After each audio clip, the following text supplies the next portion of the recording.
Class 12 English poetry lesson 4 a thing of beauty सुंदरता की चीज़ें का central idea. This beautiful poem is composed bye John Keats. यह सुंदर कविता जॉन किट्स के द्वारा लिखी गई है। A thing of beauty is source of constant Joy. A thing of beauty मतलब सुंदरता की चीज़ें, is source of constant Joy एक अस्थाई स्रोत होता है।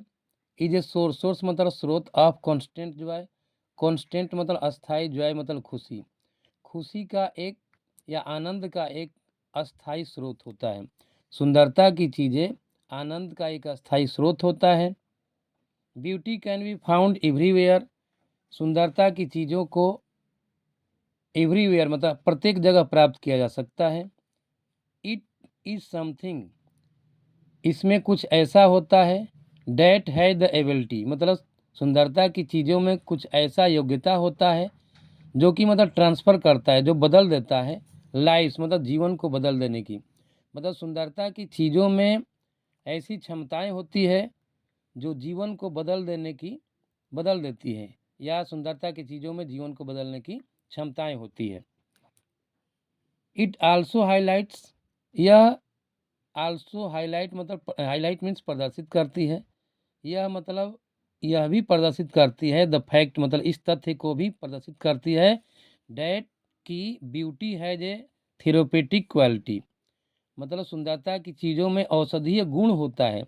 डैट इज एबिलिटी, इस एबिलिटी की वजह से टू रिमूव निगेटिविटी नकारात्मकता की भावना को बदला जा सकता है।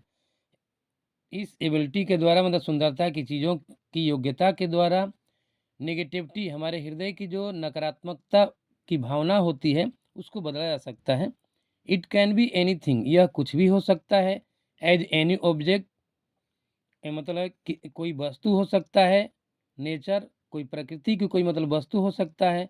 टेल्स मतलब कहानियाँ, कही गई कोई कथा वृत्तांत भी हो सकता है। अथवा इवन नोबल डीड्स, अथवा नोबल डीड्स मतलब एक आदर्श कार्य भी हो सकता है। आवर एसेंचर्स हमारे पूर्वजों का मतलब हमारे पूर्वजों के द्वारा किया गया आदर्श कार्य हो सकता है। अथवा प्रकृति की कोई वस्तु हो सकती है, कोई कहानी भी हो सकता है। तो ये था सेंट्रल आइडिया आपका लेसन 4 का ए थिंग ऑफ ब्यूटी का।